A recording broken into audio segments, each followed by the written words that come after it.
பாவத்தை விட முடியவில்லையா?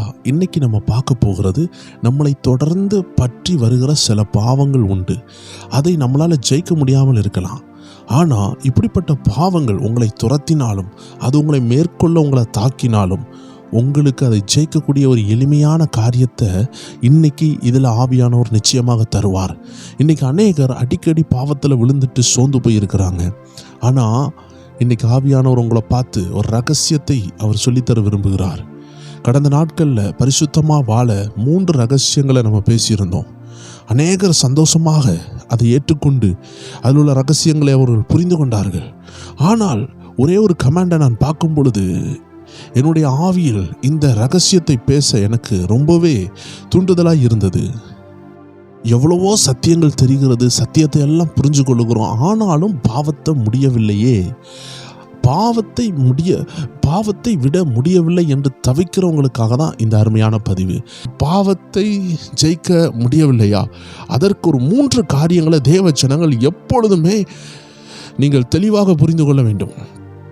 கிறிஸ்து நமக்காக மரித்ததுனால, நம்ம கிறிஸ்துவை ஏற்றுக்கொண்டதுனால பாவத்தை செய்யவே முடியாத லெவல், அதாவது பாவம் நம்மளை ஜெயிக்காது. வேதம் அழகாக சொல்லுகிறது. 1 கொரிந்தியர் 15 அதிகாரம் 17 வசனத்தில் பார்த்தீங்கன்னா, கிறிஸ்து எழுந்திராவிட்டால் உங்கள் விசுவாசம் வீணாயிருக்கும், நீங்கள் இன்னும் உங்கள் பாவங்களில் இருப்பீர்கள். அப்படின்னா என்னன்னா, இயேசு பிறந்தாரு, இயேசு மரித்தாரு, இயேசு உயிரோடு எழுந்து பிதாவின் வலது பிரசத்தில் இருக்கிறாரு. அதனால என்ன நடக்குதுன்னா, நம்ம பாவங்கள்லேருந்து நம்ம தப்பிச்சு வெளியே வரோம். அப்போ இன்னைக்கு நிறைய பேர் பாவம் செய்யாமல் பரிசுத்தமாக வாழ்கிறாங்கன்னா, அதுக்கு காரணம் இயேசு இந்த பூமியில் வந்ததும், அவர் ரட்சிப்பை தந்ததும், பரலோகத்தில் இப்போ போய் பிதாவின் வலது பிரசத்தில் இருக்கிறதுனால தான் நிறைய பேர் இன்னைக்கு பாவம் செய்யாமல் இருக்கிறாங்க. ஆனால் அடிக்கடி பாவம் செய்து கொண்டு இருக்கிறவங்கள குறித்து வேதம் என்ன சொல்லுதுன்னா, அவங்க ஆவியில் இன்னும் மெச்சூர் ஆகலை. அதனால அவங்க குற்ற மனசாட்சியில் அவங்க மாட்டி பிசாசனுடைய வலையில் விழுந்துடக்கூடாது. நல்லா புரிஞ்சுக்கோங்க, இயேசு இன்னைக்கு உயிரோடு இருக்கிறதுனால தான் பாவத்தை ஜெயிக்க முடியுது நம்மளால். நீங்கள் ஒருக்காவது பாவத்தை ஜெயித்தீங்கன்னா அது இயேசுனால தான் முடியும். பாவத்தை செல்ஃப் கண்ட்ரோல்னால கண்ட்ரோல் பண்ண முடியாது. நம்மளுடைய இச்சை அடக்கம்னு சொல்லுவாங்க. இது உலகத்தாருக்கும் இருக்கும் செல்ஃப் கண்ட்ரோல். ஆனால் பரிசுத்த ஆவியானவர் தராத செல்ஃப் கண்ட்ரோல் ரொம்ப நாள் நீடிக்காது. என்னைக்கா ஒரு நாள் பிரேக் ஆயிரும். ஸோ நம்மளுடைய செல்ஃப் கண்ட்ரோல்னால் பாவத்தை ஜெயிக்க முடியும்னா, நம்மளுடைய இச்சை அடக்கத்தினால எல்லா பாவத்தையும் ஜெயிக்க முடியும் என்றால், இயேசு மரிக்க வேண்டிய அவசியம் இல்லை, பரிசுத்த ஆவியானவருடைய உதவி தேவையில்லை. ஆனால் நம்மளுடைய செல்ஃப் கண்ட்ரோல்னால் பாவத்தை ஜெயிக்க முடியாதுன்னு தெரிஞ்சதுனால தான் இயேசு மரித்தார். இயேசு பாவத்தை ஜெயிக்கக்கூடிய பலனை தருகிறார். பரிசுத்த ஆவியின் உதவி இருக்கிறது. இன்னைக்கு பாவத்தை ஜெயிக்க முடியலன்னு சொல்லக்கூடிய ஒரு தருணம் எதனால் வருதுன்னா, தேவச்சனங்களே, நீங்கள் சத்தியத்தை தெளிவாக புரியாததுனால தான்.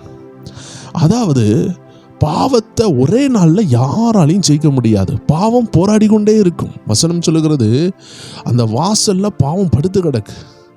அப்படின்னா நம்ம கதவை திறந்தா உள்ள வந்துடும். நம்ம இருதயம் என்ற கதவை பிசாசுக்கு நம்ம திறந்து கொடுத்தா எப்போனாலும் உள்ள வந்துடுவான். எவ்வளோ பெரிய பாஸ்டராக இருக்கட்டும், எவ்வளோ பெரிய வருஷமாக ஊழியம் செய்தாலும் என்னைக்காவது ஒரு நாள் பிசாசுக்கு கதவை திறந்தா உள்ளே வந்துடுவான். அதனால் ஒரு பெரிய பாஸ்டர் அதனால் பாவமே அவர் செய்ய மாட்டார்னு சொல்லவே முடியாது. என்னைக்கு நாளும் ஒரு தேவ மனிதனாக இருந்தாலும், எத்தனை ஆண்டுகள் ஊழியம் செய்தாலும், ஒரு பாவத்துக்கு தன்னை விட்டு கொடுத்தால் பாவம் உள்ளே வந்துவிடும். ஐயோ, அது பெரிய தேவ மனிதர், அது பெரிய தேவ மனுஷி, அவங்களுக்குள்ளே என்னால் போக முடியாதுன்னு அப்படி சொல்ல முடியாது.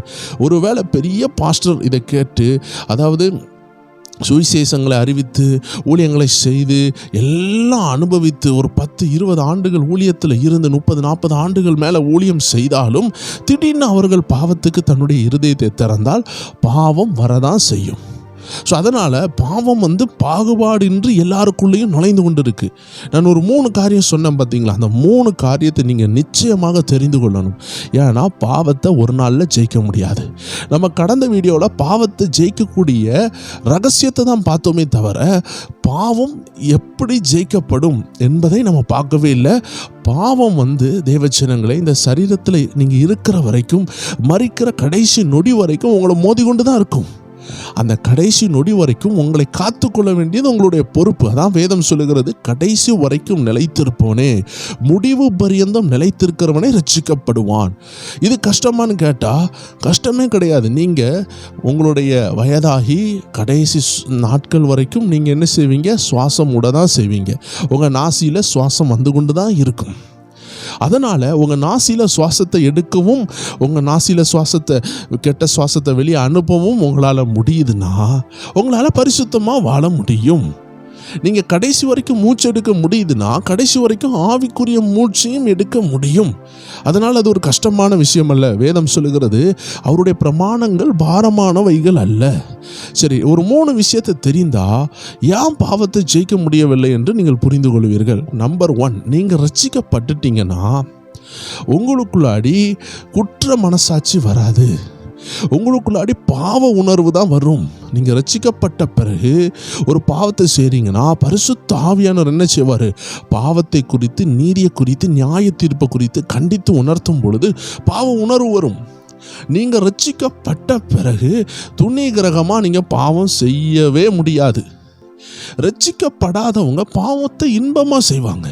ரட்சிக்கப்பட்ட நீங்கள் நிறைய நேரம் சில பாவங்களை செஞ்சுருப்பீங்க. என்னைக்காவது நீங்கள் பாவம் செய்யும் பொழுது மனசார செஞ்சீங்களான்னு யோசித்து பாருங்கள். மனசார செய்யவே முடியாது. ஏன்னா நீங்கள் கிறிஸ்தவர்கள், தேவனுடைய பிள்ளை.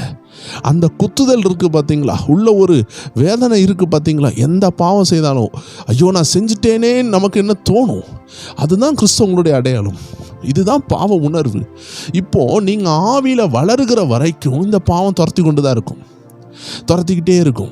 நீங்கள் என்ன நினைப்பீங்க? பாவத்திலிருந்து விடுதலை கிடைக்கலையே. தேவச்சனங்களே, கிறிஸ்துவ வாழ்க்கையில் 10 வருஷம் கிறிஸ்தவனாக வாழ்ந்தோன்னா ஒரு பாவத்தை ஜெயித்திடலாம் அப்படின்னு கிடையாது. பாவம் ஜெயிக்கப்பட்டது அப்படின்னு சொல்லவே முடியாது. என்னைக்குனாலும் தாக்கப்படலாம். சில நேரம் சிலருக்குள்ளாடி இச்சையின் ஆவிகள் இருக்கும். ஊழியம் செய்வார்கள், ஒரு 20 வருஷம் பரிசுத்தமாக இருப்பாங்க. ஆனால் ஒரு 21வது வருஷத்தில் ஒரு சின்ன இச்சையின் போராட்டத்தில் விழுந்துட்டாங்கன்னா திரும்பி அது வரதான் செய்யும். ஸோ சில ஊழியர்களுக்கு குடி ஒரு போராட்டமாக இருந்திருக்கும். அவர்கள் ஆரம்பத்தில் குடிச்சிருப்பாங்க, அடுத்தது ஊழியத்துக்குள்ளே வந்திருப்பாங்க, ஒரு 20 வருஷம் குடிக்காமல் இருந்திருப்பாங்க. ஆனால் ஏதோ ஒரு விதத்தில் அவர்கள் பின்வாங்கி போயிட்டாங்கன்னா அவர்கள் குடிக்க ஆரம்பிச்சிருவாங்க. ஸோ இப்படி ஏராளமான ஊழியர்களை நம்மளால் பார்க்க முடிகிறது.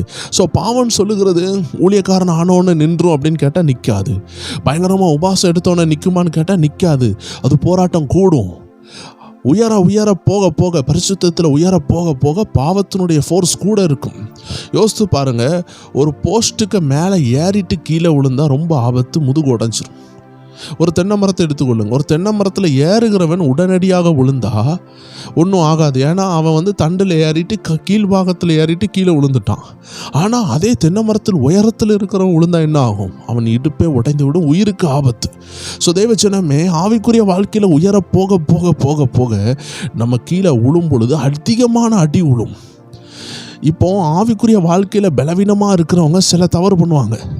அவர்களுக்கு அவ்வளோ அடி விழாமல் இருக்கும். அதே தப்ப ஒரு நல்ல தேவ மனிதன் செய்தார்னா ஆண்டவர் அவர் மேலே ரொம்ப வேதனைப்படுவார். பரிசுத்த ஆவியானவர் துக்கப்பட்டுருவார். உடனடியாக சாத்தான் அவனை தாக்குவான். அதனால தான் நம்ம நினைக்கிறோம், பயங்கரமாக ஃபாஸ்டிங் எடுக்கிறாங்க, பயங்கரமான ஊழியம் செய்கிறாங்கன்னா அவங்க பயங்கரமான தாக்குதல் அவங்களுக்கு இருக்கும்.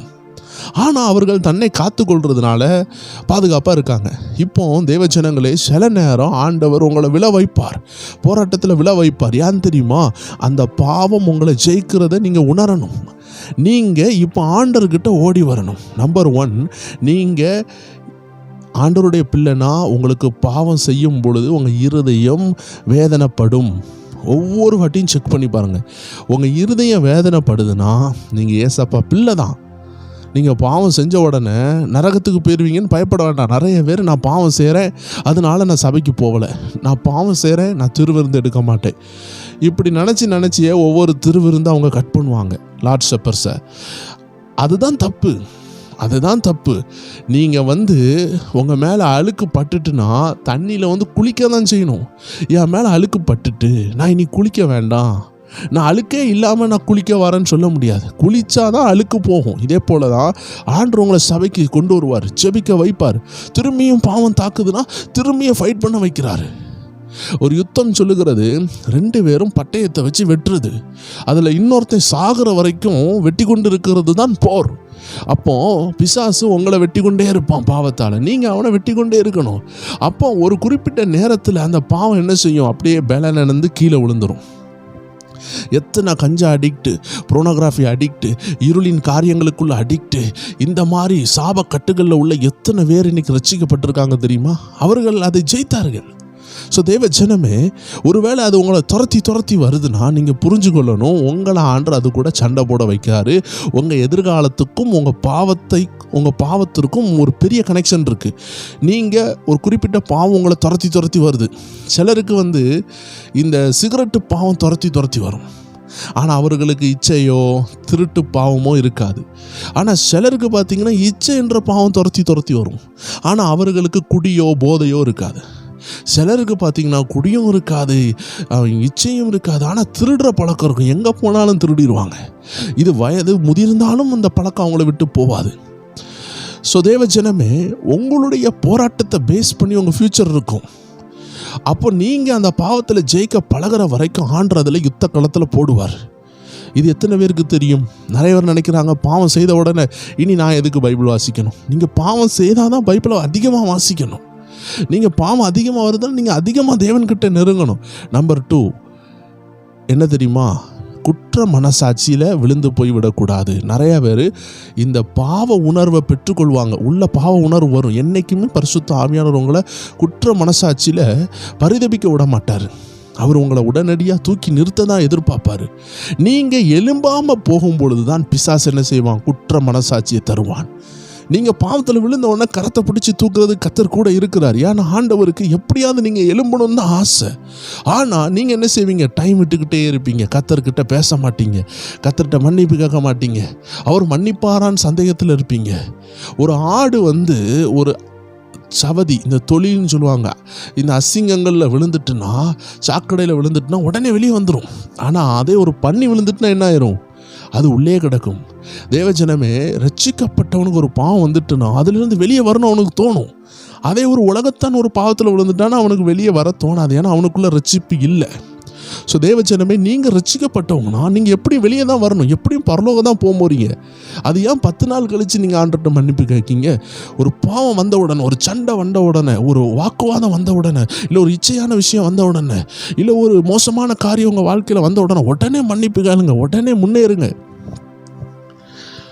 நல்ல ஒரு கமிட்மெண்ட்டில் வரணும். ஒரு தேவ மனிதன் சொன்னார், அவருடைய வாழ்க்கையில் அவரை பார்த்து பிசாசு சொன்னானா, நீ இச்சையில் விழுவேன்னு சொன்னானா. உடனே அந்த தேவ மனிதன் சொன்னாராம், ஆண்டவரே, நான் இச்சையில் விழப்போறேன்னு தெரிஞ்சிச்சுனா, நான் இச்சையில் விழுந்து பாவத்தில் விழுந்துருவேன்னா எனக்கு குஷ்டரோகம் வரட்டும்னு சொன்னாராம்.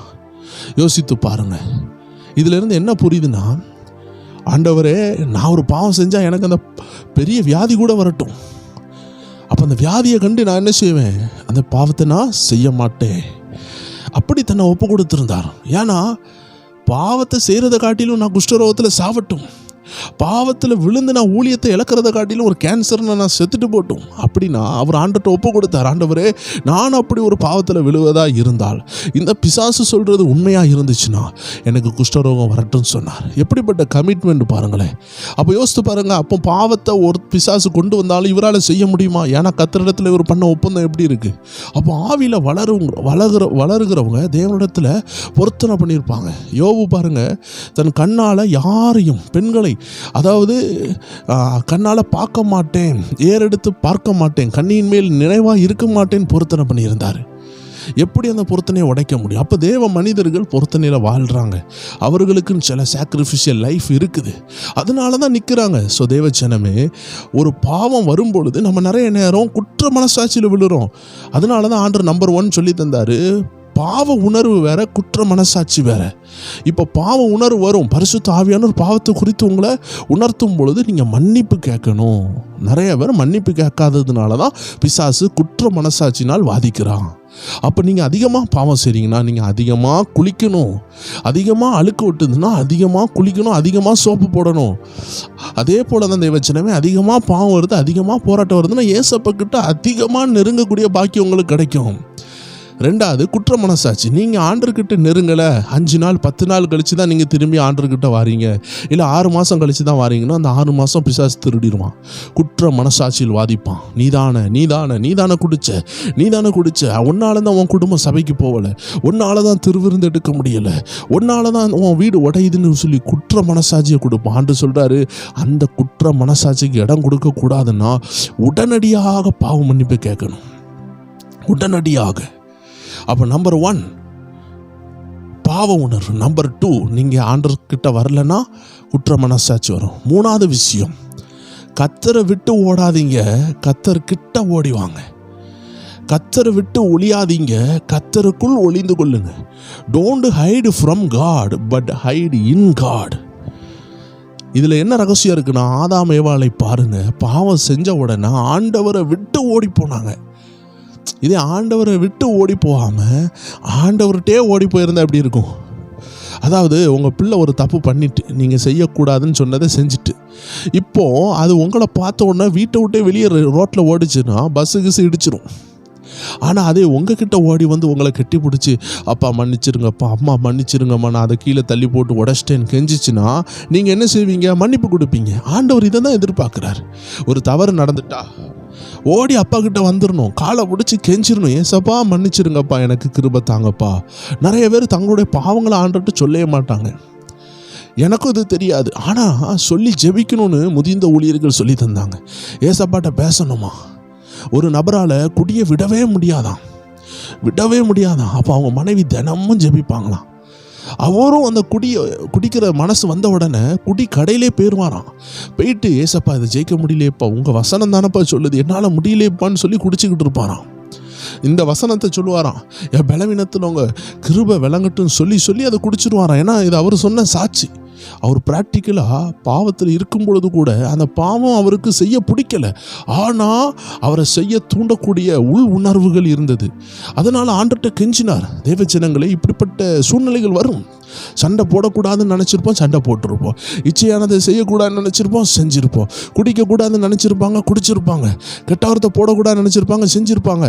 இந்த எல்லா விஷயத்துலேயும் தேவ பிள்ளைகள் புரிஞ்சு கொள்ளணும், நீங்கள் ஏசப்பா பிள்ளைகள்னால் நீங்கள் மனசார செய்யலை, உங்கள் மாம்சம் உங்களை செய்ய வச்சது. அதனால் மாம்சத்தை ஜெயிக்கக்கூடிய ரகசியத்தை கற்றுக்கொள்கிற வரைக்கும் குற்ற மனசாட்சியில் விழக்கூடாது. இது ஒரே நாளில் நீங்கள் ஜெயிக்க முடியாது. நிறைய பேர் இன்றைக்கி சோர்ந்து போகிறது காரணம், ஒரே நாளில் எல்லாத்தையும் ஜெயித்துடலான்னு நினைக்காங்க. ஸோ அந்த குடிகார சகோதரர் சொன்ன சாட்சி, குடிக்க வேண்டான்னு சொல்லி சபைக்கு போவார். ஆனாலும் அந்த குடி வல்லமா அவரை என்ன செய்யும்? இழுக்கும். ஒரு நாள் குடி கடையில் போய் பாட்டிலை குடிச்சிக்கிட்டே சொல்கிறாரு, என் கிருபை உனக்கு போதும் சொன்னீரப்பா, என்னால் முடியலைப்பா அப்படின்னு சொல்லி வேதனையோடு இருந்து கொண்டு இருக்கிறார். அன்னைக்கு அந்த குடி பாட்டில் எடுத்து அவர் குடிக்க ஆரம்பிக்கிறார். அவங்க மனைவி ஜெபித்து கொண்டு இருக்கிறாங்க, இனிமேல் என் கணவர் குடிக்கக்கூடாது ஆண்டவரே, அவர் எப்போ குடித்தாலும் அந்த குடி அவருக்கு கசப்பாக மாறட்டும் அப்படி சொல்லி ஜெபிக்கிறாங்க. இவருக்கும் ஒரு வாஞ்ச. அப்போ அவர் கடைசியாக குடித்து பார்க்குறாரு, குடிக்கவே முடியலை, அது வெறுப்பாயிட்டு. அன்னையில் இருந்த அந்த குடி அவரை விட்டு போனது. எங்கே போய் குடித்தாலும், அடுத்த கடையில் குடித்தாலும் குடிக்கிற ஆசை வரும். இந்த கடையில் குடித்தா அது வாமிட் வர மாதிரி இருக்கும், இன்னொரு கடைக்கு போவார், அங்கே போனாலும் வாமிட் வர மாதிரி இருக்கும். கடைசியில் பார்த்தா குடி வெறுத்தே போயிட்டு. ஆண்டவருக்கு ஒரு அல்லேலூயா நம்ம சொல்லலாமா? நம்ம ஆண்டவர் நம்மளுடைய இருதயத்தின் வாஞ்சியை பார்க்குறவர், தாகத்தை பார்க்குறவர், விடுதலை கண்டிப்பாக தருவார்.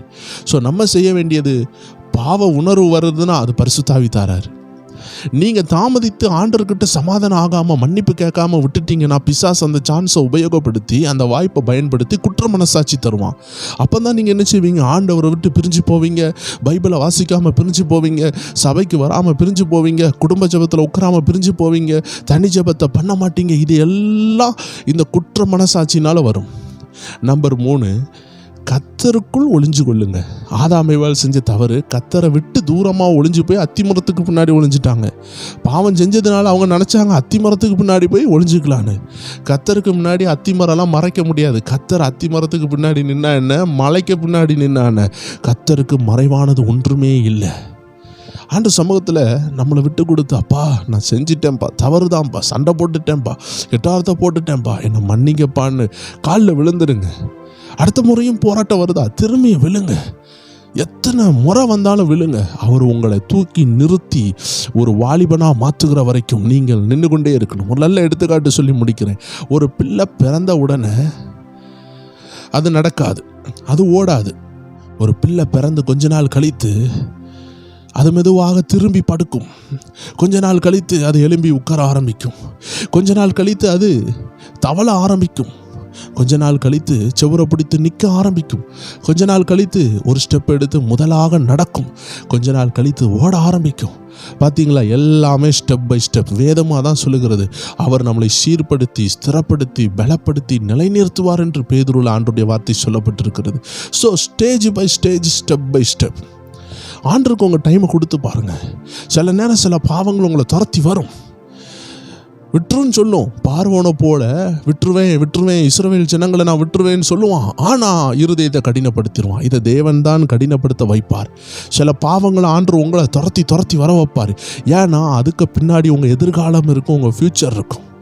ஏன்னா நீங்கள் இந்த பாவம் இவ்வளோ மோசமானதுன்னு தெரிஞ்சு கொள்கிற வரைக்கும் இந்த பாவத்தை விடுறதுக்கு நான் படாபாடுபட்டேன்பான்னு சொல்லி 4 பேருக்கு நீங்கள் சாட்சி கூறி அப்படிப்பட்ட பாவங்களில் உள்ளவங்களுக்கு நீங்கள் எடுத்துக்காட்டா ஊழியத்தில் நிற்கணும்னா உங்களுக்கு சில பாடம் தேவை. ஆண்டவர் சில பாவங்களை அனுமதிப்பார். நீங்கள் இதில் பயப்பட வேண்டிய அவசியமே இல்லை. நீங்கள் ஏசப்பா பிள்ளைனா உங்களால் துணிகரகமாக பாவம் செய்ய முடியாது. அப்படி ஒரு பாவத்தை நீங்கள் செஞ்சாலும் உங்கள் உள்ளம் குறுக்கும், அது உங்களை கவலைக்குள்ளே வச்சிருக்கும், உங்களால் ஜெபிக்க முடியாது. இதுதான் கிறிஸ்தவர்களின் அடையாளம். அதுக்குன்னு சொல்லிட்டு பாவம் செய்யாமலே இருக்க முடியாதுன்னு கேட்டால் எல்லா கிறிஸ்தவர்களும் ஏதாவது பாவத்தில் விழுவாங்க. அது பேர் பாவம் சொல்லுகிறத காட்டிலும் அது பேர் மிஸ்டேக். உங்கள் மனசு அங்கீகரிக்கலை, திருடணும்னு நினைக்கலை, விபச்சாரத்தில் விழக்கூடிய ஒரு சூழ்நிலை அதை நீங்கள் செய்யணும்னு நினைக்கல. ஆனால் பிசாசு உங்களை தள்ளி விட்டுருக்கிறான். உங்களுக்கு அதில் விழணும்னு மனசு இல்லை, குடிக்கணும்னு மனசு இல்லை, கெட்ட வார்த்தை போடணும்னு மனசு இல்லை, கொடிய பாவங்களில் விழணும்னு மனசு இல்லை. ஆனால் சூழ்நிலையின் காரணமாக சத்துரு உங்களை தள்ளுனாலும் ஆண்டு சொல்லுகிறார், ஆண்டவரை விட்டு பேராதீங்க. Don't hide from God but hide in God. கத்தரை விட்டு ஒளிந்து கொள்ளாதீர்கள், கத்தருக்குள் ஒளிந்து கொள்ளுங்கள். கத்தரை விட்டு ஓடாதீர்கள், கத்தரை நோக்கி ஓடி வாருங்கள். இதுதான் ஆதாம் ஏவாளினுடைய பாடத்தில் நம்ம படித்த சப்ஜெக்ட். பேதுருவை எடுத்துக்கொள்ளுங்கள். அவன் கத்தர்கிட்ட ஓடி வந்தான். ஒரு மனுஷனுடைய காதை வெட்டினான். ஆண்டவராகிய இயேசுவை சபித்தான். அவரை தெரியாதென்று மறுதலித்தான். ஆனாலும் மனங்கசந்து அழுது கத்தர்கிட்ட ஓடி வந்தான். இதுதான் கத்தர்கிட்ட ஓடி வருகிற அனுபவம். ஆனால் ஆதாமேவாளை பாருங்க, கத்தரை விட்டுட்டு ஓடி போயிட்டாங்க. யூதாஸ் காரியத்தை பாருங்க, கத்தரை விட்டு ஓடி போனாங்க. அதனால தான் அவன் இழந்து போனான், மரித்து போனான், ரட்சிப்பை பெறவில்லை. ஸோ இன்றைக்கி இதை கேட்டுக்கொண்டிருக்கிற யாராக இருந்தாலும் சரி, பாவத்தை குறித்து பயப்படாதீங்க. அது துரத்துதா, அதில் ஒரு பெரிய பாடம் இருக்குது. அது துரத்த நீங்கள் திரும்பி ஜெயிப்பீங்க. எப்படி இந்த பார்வோன் துரத்தி வந்தானோ, ஒரு குறிப்பிட்ட இடம் வரும் பொழுது ஆண்டவர் பார்வோனை என்ன செஞ்சார்? செங்கடலில் மூழ்கி போட்டார். உங்கள் லைஃப்லேயும் ஒரு செங்கடலை கத்தர் தருவார். உங்கள் லைஃப்லேயும் அந்த பாவம் நிற்கக்கூடிய ஒரு எல்லை வரும். எத்தனை குடிகாரர்கள் இன்னைக்கு ஊழியர்களாக இருக்கிறாங்க. அவர்களுக்கு உதவி செய்து ஆண்டவர் உங்களுக்கு உதவி செய்ய மாட்டாங்களா? நான் ஒரு பெரிய ஊழியத்தை நான் பார்த்தது உண்டு. அந்த ஊழியத்தில் விபச்சார குரூப்பில் உள்ள சகோதரிகளை கத்தர் விடுதலை ஆக்குவார். அந்த விபச்சார பாவத்தில் அவங்க பல ஆண்டுகளாக இருந்திருப்பாங்க. ஒரு விபச்சார விடுதிக்குள்ளாடி ஒரு ஊழியக்காரனால் கூட ஊழியம் செய்ய முடியாது. ஏன் தெரியுமா?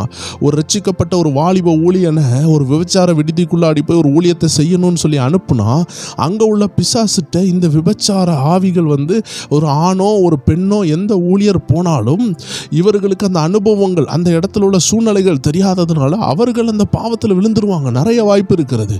அப்போ அந்த பெரிய தேவ மனிதன் சொன்னார், அந்த சகோதரியை பரிசுத்த ஆவியின் வல்லமையினால் விடுதலை கொடுத்த அந்த ஊழியர் சொன்னார், சகோதரி, நீ இப்போ விபச்சாரத்திலிருந்து விடுதலை ஆயிட்ட, அந்த டீம்ல இருந்து விடுதலை ஆயிட்ட. இப்போ கத்தர் உன்னை அங்கேயே அனுப்புகிறார், நீ போ. ஏன்னா உனக்கு தெரியும் யார் யார் எப்படி இருப்பாங்க. அந்த இடத்துல ஊழியக்காரனை அனுப்புகிறத காட்டிலும் அந்த விபச்சார விடுதலையில் உள்ள ஒரு சகோதரியவே கத்தர் தொட்டு ரட்சிப்பினால் நிரப்பி அந்த இடத்துல ஊழிய செய்ய அனுப்பினார். ஸோ தேவ ஜனமே, ஆண்டவர் சில பாவங்களில் உங்களை போட்டு உருவாக்கி வெளியே எடுக்கிறதுக்கு காரணம் என்னென்னா, சில பாவம் துரத்தி வரும். கெட்ட வார்த்தை துரத்தி வருதா, இச்சை துரத்தி வருதா, குடிபோதை துரத்தி வருதா, கோபம் துரத்தி வருதா, நிப்பாட்ட முடியலையா, அதுக்கு பின்னாடி ஒரு பெரிய சாட்சி இருக்குது, பெரிய ஊழியம் இருக்குது. நீங்கள் மட்டும் அதை ஜெயிக்கக்கூடிய இருக்கக்கூடிய சத்தியங்களை படிக்கணும். வேதத்தில் வந்து சத்தியங்களை படிக்கணும். இச்சையை ஜெயிக்கிறதுக்கு என்னென்ன படிக்க ஆண்டு சொல்லி தருவார். நீ ஆவியில் வாழு, நீ ஒரு நேரம் உபாசம் எடு, நீ வேத வசனத்தை இருதயத்துக்கு கொண்டு போ, நீ எனக்கு கொஞ்சம் டைம் செலவழி, நீ அந்த செல்ஃபோனை நோண்டுறதை நிறுத்து, நீ உன் கேர்ள் ஃப்ரெண்டுகிட்ட பேசுகிறத கொஞ்சம் நிறுத்து, அந்த உலக இச்சையான விஷயங்களை பார்க்குறத கொஞ்சம் நிறுத்து, உன் கண்ணை ஆனது விளக்காக இருக்குது, அதுக்குள்ள வழியாக தான் போகுது இந்த கெட்ட விஷயங்கள், கெட்டதை பார்க்கும் பொழுது கண்ணை மூடுன்னு ஆவியானவர் சொல்லி தந்து ஒரு குறிப்பிட்ட நாட்களில் நீங்கள் கீழ்ப்படிய அந்த இச்சையின் ஆவி ஓடி போயிடும். இல்லை குடிபோதையின் ஆவி, இது எப்படி கிரியை செய்யும்? அந்த குடி எண்ணம் வந்தால் தானே கிரியை செய்யும். இந்த குடி எண்ணம் எப்படி வரும்? 4 நண்பர்கள் ரோட்டில் வருவாங்க, இவர் வீட்டில் டீ குடிக்க மாட்டார், டீ கடையில் போய் தான் குடிப்பார் நம்ம ஆள். அப்போ டீ கடைக்கு போகிறது பிசாசினுடைய தந்திரமாக இருக்கும். அப்போ ஆண்டு சொல்லுவார், டீ கடைக்கு போகாத, அங்கே தான் உன் கெட்ட நண்பன் வருவான், துன்மார்க்கனுடைய ஆலோசனையில் நீ அங்கே தான் மாட்டுவேன்னு சொல்லுவான், அங்கே தான் மாட்டுவேன்னு ஆவியானவர் சொல்லுவார். இந்த பிசாசு என்ன செய்வான்? அங்கே தான் இவரை கொண்டு போகணும்னு நினைப்பார். இந்த நேரத்தில் ஆவியானவர் சொல்கிறதுக்கு இந்த சகோதரன் கீழ்ப்படிந்து அந்த டீ கடைக்கு போகலைன்னா அந்த இடத்துல சில சகோதரர்களை பார்க்க போகிறதில்ல. இந்த லீவு நேரத்தில் எங்கேயாவது ஒரு நண்பன் வந்து இவனை கூப்பிட்டு போய் குடிக்க வச்சுருவான். அப்போ ஆண்டவர் இதை சொல்லித் தருவார். படிப்படியாக சொல்லித்தர நீங்கள் கீழ்ப்படிய ஆயத்தோன்னா எந்த பாவத்தையும் ஜெயிக்கலாம். ஆவியானவர் சொல்லித்தர ரெடியாக இருக்கிறார். நீங்கள் கீழ்ப்படிய ஆயத்தமாக இருக்கிறீங்களான்னு யோசித்து பாருங்கள். ஒரே நாளில் கீழ்ப்படிய முடியாது தான், ஆனால் படிப்படியாக ஆவியானவர் உதவி செய்து உங்களை கீழ்ப்படிய வைத்து உங்களை விடுதலையாக்கி உங்களை சாதனையாளராக மாற்றி அதில் எக்ஸலண்ட்டாக மாற்றி அநேகருக்கு சாட்சியாக மாற்றுவார். ஸோ பாவம் துரத்துக்கிறதே அப்படின்னு சொல்லி பயப்படாதீங்க. இதுக்கு பின்னாடி இவ்வளோ பெரிய ரகசியம் இருக்குது. நீங்கள் செய்ய வேண்டியது, பாவ உணர்வு வருதா உடனே மன்னிப்பு கேளுங்க. மன்னிப்பு தாமதமாச்சுன்னா குற்ற மனசாட்சியாக மாறும். குற்ற மனசாட்சி பிசாசு தருகிறது. ஆனால் தேவ ஜனங்களே, 3வது விஷயம், don't hide from God but hide to God. கத்தரை விட்டு ஒளிஞ்சிடாதீங்க, கத்தர் இடத்துல ஒளிஞ்சுக்கோங்க. அப்போ பாவம் வரும்பொழுது கத்தர் சமூகத்தில் வந்துடுங்க. இந்த 3 விஷயத்தை தேவ ஜனங்கள் எப்போவுமே தெரிஞ்சிருக்கணும். எந்த கிறிஸ்தவர்களும் எந்த உண்மையான ஆவிக்குரியவர்களும் மனதாரம் பாவம் செய்ய முடியாது. நீங்கள் கிறிஸ்தவர்கள்னா நீங்கள் மனதார செய்ய மாட்டீங்க. ஆனால் மனதார செய்கிறீங்கன்னா உங்கள் மனசாட்சி அடிபட்டு இருக்கிறது. மனதார செய்கிறீங்கன்னா ஒழுங்காக ரசிக்கப்படாமல் இருக்கலாம். இல்லை உங்கள் மனசாட்சி உங்களுக்குள்ள ரிங்காரம் இடாதபடி தேஞ்சு போயிருக்குது. அதிக பாவத்தினால நீங்கள் பாவத்தை செய்து மன்னிப்பு கேட்காமலே வாழ்ந்து பழகிட்டீங்க. இது ஆபத்து. இதனால தான் வசனம் சொல்லுகிறது, இச்சையானது கர்ப்பம் தரித்து பாவத்தை பிறப்பிக்கும், பாவமானது பூரணமாகும் பொழுது மரணத்தை பிறப்பிக்கும். இப்படி மனசாட்சி ரிங்காரம் இட்டதை கேட்டு ஆண்டர்கிட்ட வராமல் மன்னிப்பு கேட்காம இருக்கிறவங்களுக்கு வியாதிகள் வரும். அதனால தான் நிறைய கிறிஸ்தவர்களுக்குள்ளாடி கேன்சர், மோசமான வியாதிகள், பிசாசு புடி, தற்கொலை ஆவி, சண்டையின் ஆவி, டைவோர்ஸ் ஆவி, ரகசிய காதல், இதெல்லாம் ஏன் வருது? காரணம் மனசாட்சி தேஞ்சு போயிட்டு கர்த்தர் சமூகத்தில் மன்னிப்பு கேட்கணும்னு உள்ள அந்த பாவ உணர்வு அற்று போயிட்டு. ஸோ தேவ ஜனங்களே, அப்படி உங்கள் மனசாட்சி தேஞ்சு போயிட்டுன்னா நீங்கள் திரும்பியும் தேவ சமூகத்தில் ஜெபித்து உங்களை தாழ்த்தி சீரியஸாக எடுக்கணும்.